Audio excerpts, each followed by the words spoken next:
maraming natin dito ang sumuporta kay BBM at kay Kalisa. At ako po, sa maraming taon, hindi nakikailangan, hindi nagsasalita sa politika. Sinabi ko na rin mo yan na pinipilit po ako, inipitahan na bumalik sa politika, at sabi ko ayoko muna, dahil gusto kong mag-focus at bigyan pansin ang negosyo at ang aking pamilya. Nauna po ako nagsalita tungkol dito, naglapitan ako ni Sergeant Brutesa. Inilapit po yan ang isang kaibigan sa Universidad ng Pilipinas. Sabi niya, pakinggan mo ang tao ko dahil gusto niya makakausap si Senador Dante Marcoleta. Noong nagsalita si Brutesa, nagulat ako sa mga sinabi. Mali-malitang salapi ang dinideliver sa bahay ni Martin Romantes. Alam niyo, sinabi pa niya pati ang Department of Health, ang tolko doon pinapakailaman nila. Hindi niya alam ang mga nangyari kung hindi nakita niyo yung investigasyon sa flood control. Ang sabi niya, sir, dito lalo kasi yung Brutesa, yung aming mga kamag-anakan binabaha. Yung mismo isang kasama ko, pamilya, binaha na wala ang buong bahay, na wala ang sanitaryada. Yung parang pinubuhat natin mali-maleta na pera ay buhat dito sa flood control at mga umaanumalyang proyekto ng gobyerno. Kung naalala niyo po ng panahon na yun, ang panawagan ko, panagutin si Martin Romualdez. Dahil tinanong ko si Brutesa, sabi ko, Brutesa, nag-deliver pa kayo ng pera kay Pangulong Bongbong Marcos. Ang sabi niya, wala po sir. Ang deliver namin ng pera ay doon kay Martin Romualdez. Anong ginawa po nila? Pinaalis si Saldico. Umalis ka muna dyan, magtago ka, huwag kang magsalita. Noong nagsalita si Brutesa, pinatawag ko yung assistant ni Saldico, hindi, pinabayaan makalabas ng bansa. O matapos nung pinabayaan na makalabas, si Manny Puroan, si Bersamin, pinabayaan si Amina Pangandaman, pero itudugtong ko yung kwento, nagulat ako nung nagsalita si Saldico. Dahil nung nag-usap kami, at kaibigan din para sa pagkagano ni Saldico, ang sabi ko dun sa tao, alam nyo, mahalin nyo itong maiwasan ng 2 taon. Dahil Pangulo si Bongbong Marcos. Kakainin kayo, magkatago kayo. Pero matapos ang 2 taon, pag hindi kayo nagsabi ng ito, lalabas ang katotohanan na ninakaw nyo ang pondo ng gobyerno. At si Saldico ang mastermind. Nagulat ako, nagsalita si Saldico. Anong sinabi niya? Nagdi-deliver ako ng pera kay Pangulong Bongbong Marcos. 100 milyong piso.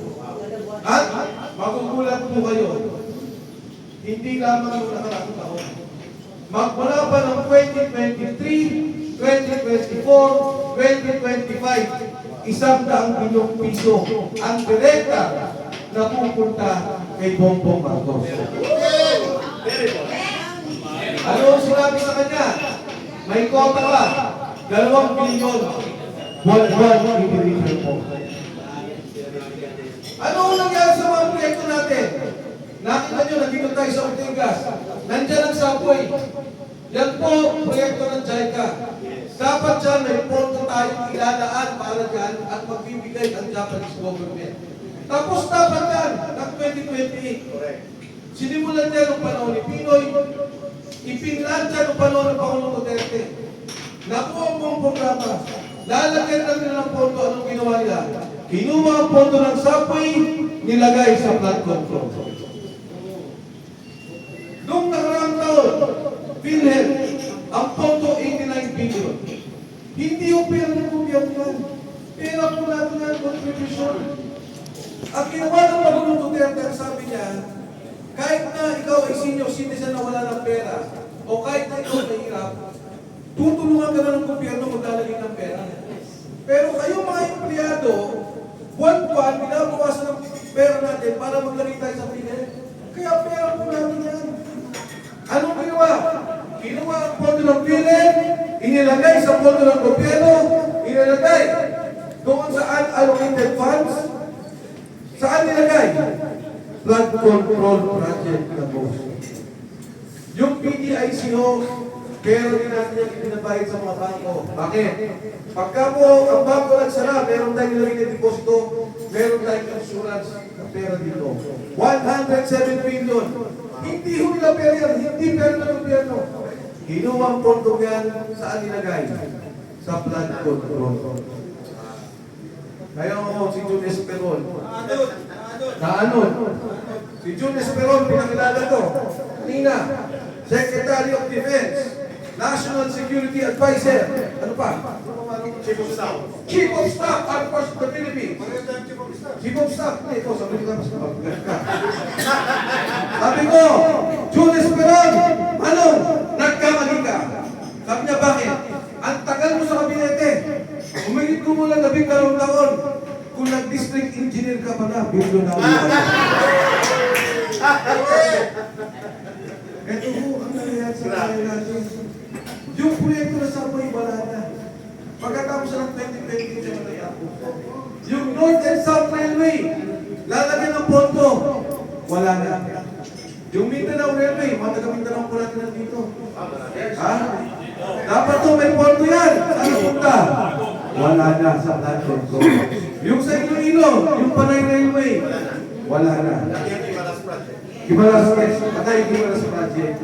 Yan ang nangyayari ngayon sa ating bansa. Yan po ang potong ninanakaw. Taon-taon. Ang sabi, siya naman ang nagsimula eh. Siya naman ang nagsabi may nakawan. Oo, sinabi niya. Pero sa katotohanan, galit ang mga tao. Dahil ang sabi noon, merong 5,000 flood control projects. Bigla ako tayo pinahan ng pinahan. Noong nagalit ang taong bayan, nagsabi siya, imbestigahan.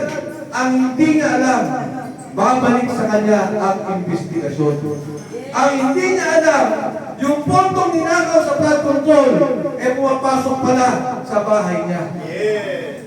Sinabi ni Sandy ko, 100 billion. Sabi ni Ping Lacson, sinungaling ka, mali yan. Yung pera, ang nag-deliver, ang sabi niya, ay si Bernardo. Ibinigay kay Trikip. Sabi ni Sandy ko, Senador, mali po yan. Ibang pondo ba yan? At ang binigay kay Presidente, 52 billion pesos. Isang taon lang po yan.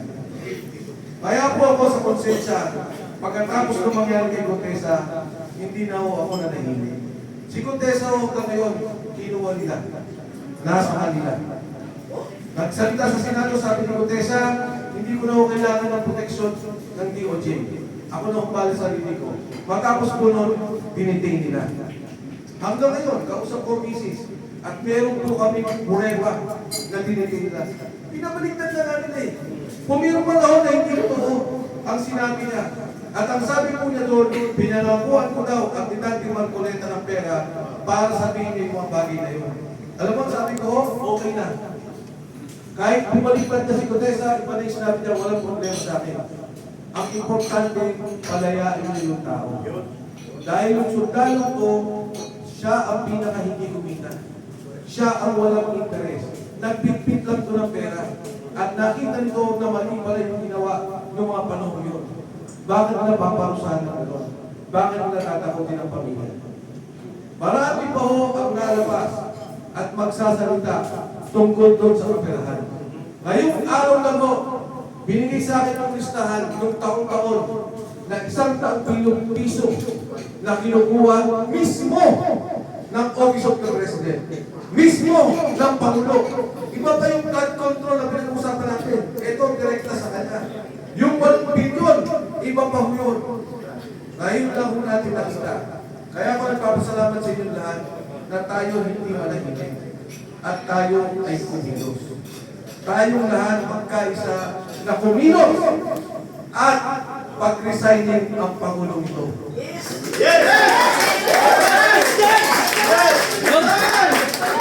Importante ho ang pagkakaisa natin at ipakita natin yung ating lakas. Kahit malitan mo pa tayo, magpalimas at magpadami. Dahil ang EDSA ulo, napuno sa ganyan.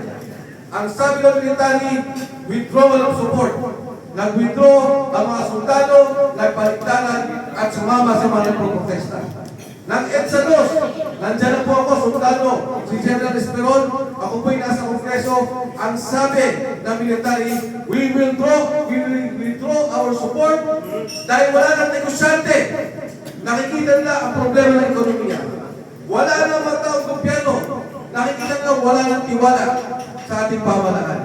Ang sambayanan, maging ang mga OFW natin, wala nang tiwala sa gobyerno. Kailangan natin ipatito, balakasin ang ating pagkilos para ang ating kantataang lakas.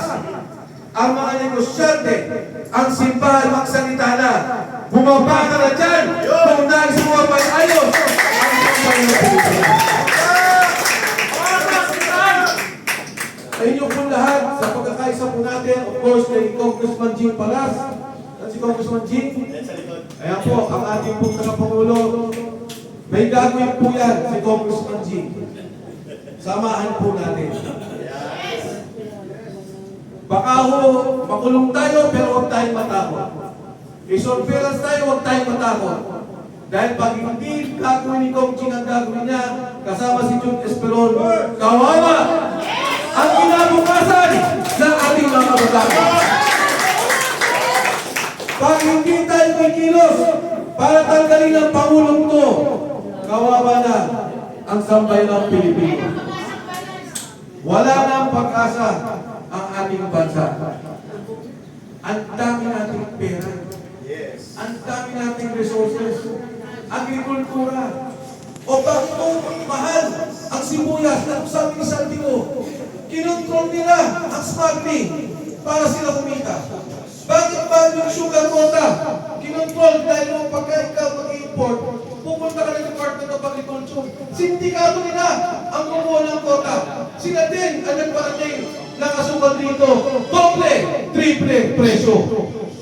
Pati sibuyas, asukal, lahat.